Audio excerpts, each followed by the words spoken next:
Political affairs में आपका स्वागत है। हमारे साथ स्वर्णिमा है जो मास्टर सेकेंड ईयर में है जेएनयू में, और इन्होंने बीएचयू से पढ़ाई करी है। इनके साथ एक वीडियो हम ऑलरेडी बना चुके हैं गाइडेंस को लेके। आज हम देखने वाले हैं बीएचयू और जेएनयू के बीच में कंपैरिजन। कंपैरिजन करने का गोल ये है कि दोनों यूनिवर्सिटीज़ को आप बेहतर कैसे जान पाते हैं, और किसी को कमतर और उसका बताना गोल नहीं है। जैसे कि मैंने आपको पहले बता दिया है कि मैं झारखंड से बिलोंग करती हूँ। मैंने बैचलर्स अपना बनारस हिंदू यूनिवर्सिटी से किया और मैं masters JNU Jawaharlal Nehru university से कर। तो बीएचयू में आपके सफ़र की शुरुआत कब होती है और जेएनयू में कब होती है? तो जेएनयू में तो मुझे लग रहा है 2 साल पहले आप आई हैं, और बीएचयू में 5 साल पहले। तो कैसे दोनों यूनिवर्सिटी का जीरो से शुरू करते हैं? जब आप वहाँ इंटर करती हैं, यहाँ इंटर करती हैं, जो एक सीन है वो तो कैसे? मैं आपको फर्स्ट डे का स्टोरी बताती हूँ, ये ज़्यादा इंटरेस्टिंग होगा। कि सबसे पहले जब मैं बीएचयू में गई थी तो मुझे याद है मैं 17th ऑफ Feb 2022 में गई थी, क्योंकि मेरा ऑनलाइन बैच था। मेरा एडमिशन हो गया था, पर ऑनलाइन कोविड की वजह से मतलब सब कुछ ऑनलाइन हो रहा था। फिर हमारा जब ऑफलाइन शुरू हुआ तो मैं फेब में 2022 में गई थी। और पहला दिन जब मैं बीएचयू में एंटर की तो मुझे लगा कि वाओ क्या जगह है, मतलब इतना खूबसूरत वो जो दरवाजा, मस्त मेन गेट, बेस गेट है बीएचयू का। उसको देख के ही लोग सबसे ज्यादा इंस्पायर होते हैं कि मुझे बीएचयू जाना है। वो लंका गेट ही इंस्पिरेशन होता है लोगों का, बच्चों का। तो वो जैसे ही मैं एंटर किया और फिर मैं अपने कॉलेज पहुंची, हॉस्टल देखी, रोड देखी, इंफ्रा देखी, इतना खूबसूरत और इतना वेल स्ट्रक्चर्ड, वेल प्लान्ड। तो वो मुझे बहुत अच्छा लगा। फिर कमिंग टू 2023, जब मैं जेएनयू आई, तो जब मैं जेएनयू एंटर की मुझे लगा मैं कौन से जंगल में आ गई हूँ, जो कि मुझे बहुत पसंद है एनवायरनमेंट। पर जेएनयू देख के मुझे ऐसा लगा कि वाओ, मतलब यहाँ पे तो लोग ऐसा लग रहा है कि छुट्टियां मनाने आए हैं। ऐसा लग रहा है कि कोई यूनिवर्सिटी नहीं है, क्योंकि यूनिवर्सिटी का ऐसा है ना कि हमें एक प्री कंसेप्ट नोशन होता है, इंफ्रा होगा। इंफ्रा होगा, डिजाइन होगा, एकदम मॉडर्न होगा, वैसा होगा। पर मुझे लगा कि तो जंगल है, ये तो मेरे जैसा जगह है जहाँ पे मैं घूम सकती हूँ, जानवर होंगे। फिर मुझे क्योंकि मुझे नेचुरल चीज काफी मतलब अट्रैक्ट करती है, तो मुझे लगा कि ये तो बहुत सुंदर, बहुत खूबसूरत जगह है। तो दोनों बहुत खूबसूरत है। पर ऐसी चीज़ें होती हैं जिसमें हम कंपैरिजन कर सकते हैं कि कौन बेटर है किस चीज़ में, क्योंकि यूनिवर्सिटी है, रैंकिंग है, ओवरऑल क्राइटेरिया के बेसिस पे हम जज करते हैं कौन सी यूनिवर्सिटी किस चीज़ में ज़्यादा बेहतर है। तो एक एक चीज़ पकड़ते हैं। ये तो आपका एंट्री हो गया, उसके बाद चलते हैं हॉस्टल की तरफ। तो वहाँ पे जब हॉस्टल में गई, वहाँ का एक्सपीरियंस और यहाँ के हॉस्टल का हाँ, एक्सपीरियंस। तो ये हॉस्टल एक्सपीरियंस मैं बता सकती हूँ कि मैं वहाँ भी हॉस्टल में रही हूँ थैंकफुली, क्योंकि वहाँ पे बच्चों को हॉस्टल जनरली मिलता है नहीं है, इसे जेएनयू में मिल जाता है सबको। तो मुझे वहाँ पे हॉस्टल मिला, और वहाँ का हॉस्टल देखा जाए तो बहुत खूबसूरत, बहुत क्लीन और बहुत प्यारा हॉस्टल होता है। स्टाफ भी अच्छे होते हैं, इंफ्रा अच्छा है, खाना मेस का अच्छा है, और सारी ठीक, वहाँ पे सिंगल सीटर मिलता है कि दो लोग को शेयर करना पड़ता जब बैचलर्स फर्स्ट ईयर में जाओगे आप तो 4 लोग को भी रहना पड़ता है, लेकिन सेकंड ईयर और थर्ड ईयर में 2-2 लोग रहते हैं। है? दो दो लोग रहते हैं। और यहाँ पे कैसे व्यवस्था है? यहाँ पे भी सेकंड मास्टर्स में 2-2 लोग ही रहते हैं। पीएचडी में भी तो पीएचडी में फर्स्ट ईयर में लगभग 2 लोग रह सकते हैं, उसके बाद आपको सिंगल सीटर मिल जाता है। थर्ड ईयर में मिलता है। तो खाना कैसा है यहाँ का खाना और वहाँ के खाने में कंपैरिजन अगर करें? मेस के खाने की बातें मैं कर रहे हो? थोड़ी-सी बायस्ड हो जाऊँगी अभी बिंसू के लिए, नहीं, बायस नहीं है, मतलब जो चीज़ें हमने फील करी है हम वही बताने वाले हाँ, तो क्योंकि मतलब मेरा ये है और मेरे जितने भी दोस्त हैं उनका भी सेम मानना है कि जो बीएचयू का खाना होता है वो ज़्यादा अच्छा होता है। पर मैं ये भी चीज़ बोलूँगी कि बीएचयू का जो मेस का जो फ़ी लगता था, वो जेएनयू से काफ़ी ज़्यादा लगता था। हैं।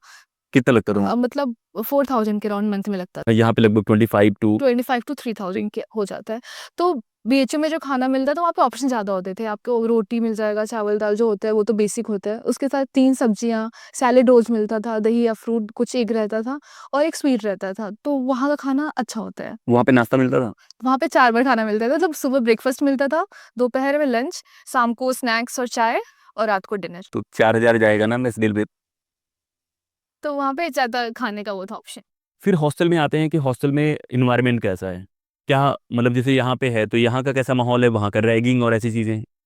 रैगिंग तो एज़ सच बीएचयू में भी नहीं होती और जेएनयू में भी नहीं होती है। पर हॉस्टल का एनवायरनमेंट देखा जाए तो, क्योंकि हम सब पहली बार घर से निकल के आते हैं बैचलर्स में, क्योंकि मैं बैचलर्स में वहाँ पे थी।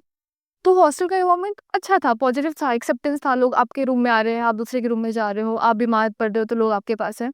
वो भी वहाँ पे ही था और यहाँ पर भी था कि जेएनयू तो ऐसा होता है ना कि आप जेएनयू में आइसोलेटेड नहीं रह सकते हो। आपको सबके मैटर में इन्वॉल्व होना पड़ता है। तो हॉस्टल और इन्वॉल्वमेंट जो है, दोनों सिमिलर है क्योंकि दोनों यूनिवर्सिटीज़ हैं उस तरह से। उसके बाद आते हैं कि आपका हॉस्टल हो गया, आपका खाना हो गया। अब थोड़ा बाहर चलते हैं कि जेएनयू के बाहर खाने की हालत या चीज़ें कैसी हैं, और बीएचयू के बाहर कैसा माहौल है? मतलब बाहर इन सेंस की सेफ्टी की बात कर रहे हो आप? सेफ्टी, खाना, घाट, ओ, जो भी आपको कम। तो सबसे पहले सेफ्टी की बात करते हो तो सेफ्टी बीएचयू से ज़्यादा जेएनयू में है, क्योंकि जेएनयू क्लोज कैंपस है, इसका एक एडवांटेज है। और बीएचयू में सबसे प्रॉब्लमेटिक चीज़ यही थी कि वो ओपन कैंपस था, वहाँ पे लोग बाहर के लोग आते थे, क्योंकि सुंदरलाल जो हॉस्पिटल है वहाँ पे बच्चे और जो बाहर के लोग हैं वो आते थे। तो ये जो स्टूडेंट्स थे उनके लिए थोड़ा सा मतलब डिस्टर्बेंस Difficult होता है। डिफिकल्ट होता था, डिस्टर्बेंस क्रिएट करता था कि बाहर के लोग आते थे तो उनको वो security, sense of security feel नहीं होती, जो वाइब कैंपस की होती है वो थोड़ी-सी बहुत बार किल हो जाती है। फील हो जाते हैं और वो मिस हो जाता है कि बाहर के लोग आ रहे हैं, फिर वो आपको क्लोज कैंपस वाला फील नहीं आएगा, यूनिवर्सिटी वाला नहीं आएगा, ऐसा लगेगा कि आप किसी जगह पर हो जहाँ पे लोग आ रहे हैं, आप हो, कोई मैटर नहीं करता कि आप कैंपस में हो। तो वो चीज़ वहाँ की मुझे खराब लगती है और मुझे लगता है कि आने वाले कुछ दिनों में ये चीज़ पे ध्यान भी देना चाहिए कि कैंपस को क्लोज किया जाए, क्योंकि अभी कुछ दिन पहले जो भी आईआईटी की घटना हुई। घटना हुई थी, जो भी हुआ था, वो बहुत ही डिसरिस्पेक्टफुल था और काफ़ी बुरा लगा था, क्योंकि मैं भी वहाँ से पढ़ी हूँ। और अगर वही मैं बोलूँगी कि अगर वो क्लोज़ कैंपस होता, तो वहाँ की लड़कियों के लिए भी वो लिबर्टी होती कि वो रात में लाइब्रेरी जा रही हैं और आराम से कैंपस एक्सप्लोर कर पा रही हैं, क्योंकि लड़कियाँ वहाँ पे लाइब्रेरी रात में नहीं जा पाती हैं सेफ्टी की वजह से, क्योंकि मैं खुद वहाँ पे रही हूँ। आप रात के 10 बजे के बाद आपको सेफ फ़ील नहीं होगा, और ये इसलिए नहीं होता है क्योंकि वहाँ के बच्चे खराब हैं, क्योंकि वहाँ पे लोग बाहर से आते हैं, तो आप नहीं वेरीफ़ाई कर मैप सकते नहीं कर सकते कि कौन हाँ, अंदर है, कौन वो है सिक्योरिटी। तो एग्ज़ैक्टली, तो मैं वही बोल रही हूँ कि अगर वो क्लोज़ कैंपस हो जाएगा, तो फिर वो बेस्ट हो जाएगा। अब बात करते हैं घाट का या दिल्ली में घूमने वाले प्लेसेस और बनारस में बीएचयू के बाहर। ओके, तो जैसे बीएचयू में, मैं बनारस में, एक तो बीएचयू खुद में इतना खूबसूरत एहसास है कि वो बीएचयू है, उसके बाद वो बनारस में है। बनारस एक फीलिंग है, वो कितना कुछ है कि एक इमोशन है बनारस। इमोशन है कि आप हर जगह बनारस में हर खुद को आप समझते हो, खुद को महसूस करते हो कि आप हो कैसे ऐसे पर्सन। तो बनारस में आप बहुत कुछ घूम सकते हो, चाहे वो मंदिर हो, आप मंदिर नहीं जाना चाहते हो तो आप कहीं जाके बैठ जाओ, आपको कुछ भी मन नहीं है किसी से बात कर लो, आपसे लोग बात करने के लिए आपसे ज़्यादा वो एक्साइटेड रहेंगे सामने से। ये बहुत अच्छी बात बताई। बनारस का जो कल्चर है खासतौर पे यूपी में बहुत ज़्यादा है कि भी लोग इंटरेक्शन पसंद करते हैं। जो समोसे वाला है वो समोसा भी देगा लेकिन आपसे बात भी बात करेगा, भी करेगा। तो वो अलग कल्चर है। जेएनयू में और जेएनयू के बाहर कितना जाना होता है आपका? जैसे मैं दिल्ली बहुत ज़्यादा एक्सप्लोर क्यों नहीं हूँ, मतलब अभी तो मैं कुछ 2-3 ही जगह गई हूँ, मैं कैंपस में ही रहती हूँ मोस्टली, पर बनारस में काफ़ी घूमी थी और बनारस छोटा जगह भी है कंपेयरिंग टू दिल्ली। तो ठीक है, मतलब बट मुझे लगता है कि बनारस के लोग ज़्यादा एक्सेप्टेंस रखते हैं। आपको वो समोसे वाले भैया या फिर छोला समोसे वाले जो हमें वीटी पे खिलाते थे, उनके साथ ना एक फ़ैमिलियरिटी फ़ील होती है एक कि ह्यूमन टच है। ह्यूमन टच है। वो आपके साथ आपसे पूछेंगे, अच्छा तुम उदास क्यों आज? क्या हो गया? सब ठीक है ना? वो चाय वाले भैया के साथ भी फीलिंग आ जाती है कि भैया आप फैमिली की तरह हो, आप बात कर रहे हो। अंकल हैं तो वो मतलब वो एक बियॉन्ड। वो सामान के बियॉन्ड है, जो जो चीज़ें आप बेच रहे हैं उसके बियॉन्ड है। सिर्फ समोसा नहीं हो रहा है, कहानियाँ एक्सचेंज हो रही हैं, सारी चीज़ें हो रही हैं। अब बातें आती हैं एकेडमिक्स के बारे में कि ये एकेडमिक्स में सबसे कैसे। इम्पोर्टेंट है। हाँ, तो उसके बारे में कैसे? हाँ, तो एकेडमिक्स में NRF ranking number 1 university JNU, और बाकी है नैक हो गया, या जो भी उसके बेसिस पे तो है ही। पर मैं स्टूडेंट हूँ और मैं दोनों जगह से पढ़ी हूँ, तो मैं बताऊँगी कि सच में एक्चुअल में डिफरेंस है कि नहीं, क्योंकि एकेडमिक्स में अगर देखा जाए तो बीएचयू का एक फिक्स पैटर्न है, और बीएचयू में सबसे मुझे लगता है डिसएडवांटेज यही है कि वहाँ पे सिलेबस चेंज नहीं होता है। वहाँ पे वो कोशिश करते हैं प्रोफेसर्स, बस उन पे बहुत टाइम टेकिंग है, पर यहाँ पे बहुत फ्लेक्सिबिलिटी है। जैसे यहाँ के कोई प्रोफेसर है, वो कोर्स चेंज करना चाहते हैं, कुछ नया ऐड करना चाहते हैं, वो कर सकते हैं, पर वो बीएचयू में नहीं है। जैसे जेएनयू रिसर्च ओरिएंटेड यूनिवर्सिटी है, तो यहाँ पे आपको बहुत एक्सपोज़र मिलेगा। फॉरेन के लोग आते हैं, आपका कोलैब होता है फॉरेन यूनिवर्सिटी के साथ, आपके साथ जीएसपी स्टूडेंट्स पढ़ते हैं। तो ये बहुत ज़्यादा एक होता है ना कि डाइवर्स कल्चर, आपको बहुत एक्सपोज़र मिलता है, अपॉर्च्युनिटी मिलता है, डाइवर्स कल्चर आपको बहुत कुछ सिखाता है। बीएचयू में ये था कि वहाँ के बच्चे थे, जैसे यूपी, बिहार, झारखंड, आस-पास के और एमपी के हो गए, उससे ज़्यादा बियॉन्ड लोग थे ही नहीं। तो आप उन्हीं लोगों के बीच, आपका कॉम्पिटिशन क्या रहेगा, आप उन्हीं लोग के साथ रहोगे, उन्हीं के साथ पढ़ोगे, तो आप कितना भी आगे बढ़ जाओ तो आपको लगेगा कि मैं तो बहुत टॉप पे हूँ। पर आपको यहाँ पे आने के बाद रियलाइज़ होता है कि नहीं, कंपटीशन कितना ज़्यादा है और आपको कितना कुछ सीखने को और मिलता है। कितने अलग-अलग ज़ोन में लोग काम कर रहे हैं। और क्या बातें हैं दोनों जगह की जो आप बताना चाहती हैं, जो इंटरेस्टिंग बातें हों? मतलब जैसे आपका डेली रूटीन वहाँ क्या रहता था, यहाँ क्या होता है? टाइमिंग में कुछ बदलाव आया? मुझे लगता है वहाँ हम लोग जल्दी उठते हैं, अगर इलाहाबाद में हैं, बनारस में हैं। हाँ, क्योंकि बीएचयू में ऐसा था कि मतलब हम हमारा 10 बजे के बाद 12 बजे के बाद बहुत हुआ तो 12 तक आप पढ़ लो, फिर सो जाओ, सुबह क्लास कर लो, उस घाट पे चले जाओ, मॉर्निंग वॉक कर लो। यहाँ पे ये है कि आपकी लाइफ रात में शुरू होती है। आप रात में घूमते हो, बात करते हो, चाय पीते हो, गंगा ढाबा हो गया, तो आपको यहाँ पे बहुत कुछ समझने को, सीखने को, मतलब आप बैठ के बहुत कुछ सीख जाओगे। अभी हम 2 लोग बात कर रहे हैं, ऐसे लोग होते हैं 4 लोग 5 लोग जमा हो गए गंगा ढाबा पे, और हम कहाँ-कहाँ का बात कर देंगे हमें आइडिया भी नहीं है। हम बात जो करने बैठे हैं वो सब छोड़ के हम देश, दुनिया, वर्ल्ड अफेयर्स, जियोपॉलिटिक्स सब बात करने लगेंगे। तो ये जो मतलब होता है ना कि बहुत ऑर्गेनिक जो नॉलेज होता है, वो यहाँ पे सीखने को मिलता है। यहाँ पे वो बातें लगभग शाम को, रात को होती हैं। वहाँ पे चाय पे होती हैं। चाय पे होता जी, पीछे जो बिरला टेम्पल है, तो उस टेम्पल के पास जो चाय को लेके सुबह-सुबह जाते हैं लोग, क्लासेस जा रहे हैं उसके पहले जाते हैं। जेंडर को लेके कैसी अंडरस्टैंडिंग है दोनों जगह पे? कि जो अ, यहाँ पे है लड़के-लड़कियों के बीच में बातचीत कितनी कॉमन है, वहाँ पे कैसा है? तो उसमें भी डिफरेंस है? बहुत डिफरेंस है। कैसे? जैसे कि चलो बीएचयू का तो मैं नहीं बोलूँगी कि बीएचयू बहुत कंज़र्वेटिव है, क्योंकि ऐसा नहीं है।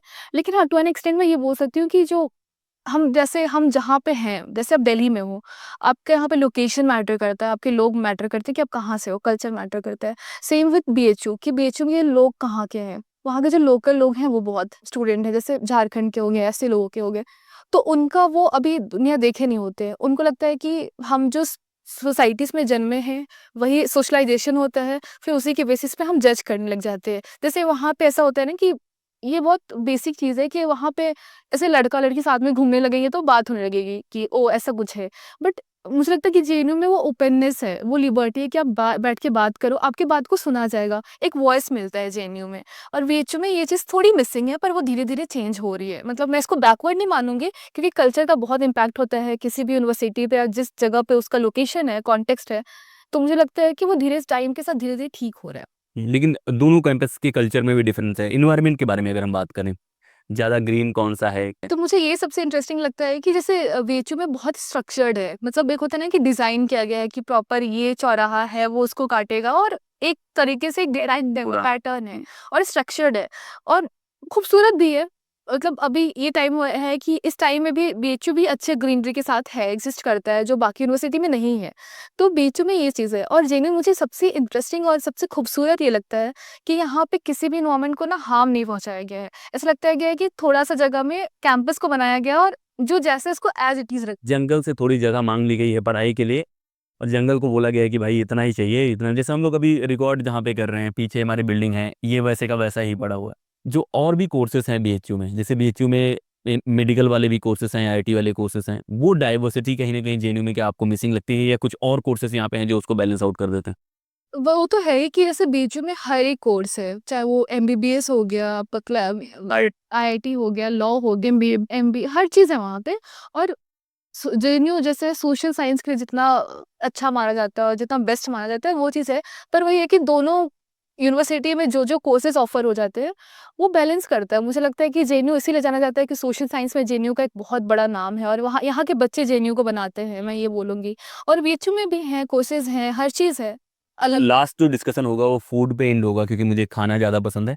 तो खाने के बारे में बताइए मतलब कैंपस के बाहर का खाने का जो सिस्टम है, चाट, लस्सी मलाइयो। हाँ, तो जितनी चीज़ें हैं उन दोनों का कंपेयर करो क्योंकि उसमें मैं बनारस को काफ़ी हाईली रेट करता हूँ। हाँ, तो जैसे बनारस स्ट्रीट फूड के लिए जाना जाता है और दिल्ली भी जाना जाता है। पर जैसे मैं बनारस में देखी हूँ कि बनारस का स्ट्रीट फूड बहुत अच्छा होता है। मतलब हाइजीन के साथ-साथ आपको अफोर्डेबल प्राइस में, अफोर्डेबल रेंज में आपको वैरायटी मिलेगा खाने को। चाहे वो वेजिटेरियन के लिए थोड़ा ज़्यादा ऑप्शन होता है, क्योंकि बनारस में नॉन-वेज थोड़ा कम मिलता है और मिलता भी होगा तो मैंने कभी ट्राई नहीं किया।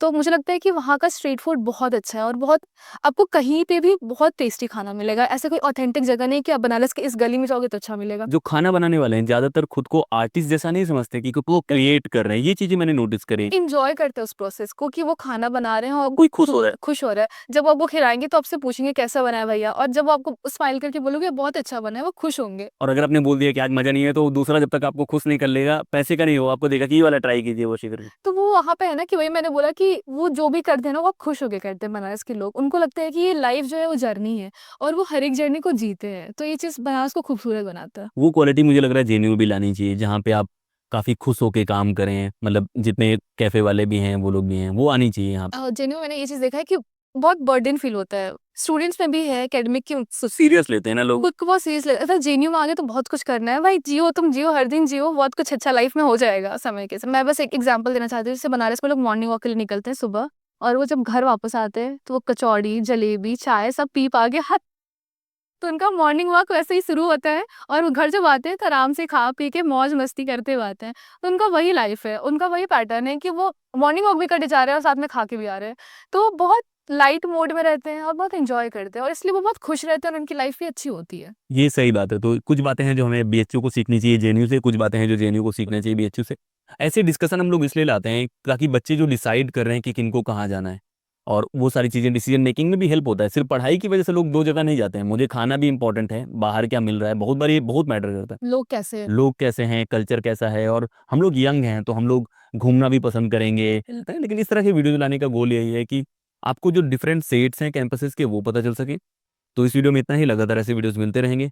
आपका काम तो आपको पता ही होगा कि आपको सब्सक्राइब करना है, करवाना है, देखना है, लाइक कमेंट करना है, और कोई चीज़ नहीं पसंद आ रही है तब भी कमेंट करके बोलना है। मैं बहुत टॉलरेंट हूँ इन चीज़ों को लेके। आप बिल्कुल क्रिटिसाइज़ कर सकते हैं, आप बहुत सारे सवाल उठा सकते हैं, बहुत सारी चीज़ें कर सकते हैं, और वो अच्छा लगेगा। तो आप कमेंट करके बताइए कैसा लगा, और आप बुराई भी कर सकते हैं। इसलिए इतना ही, जय हिंद।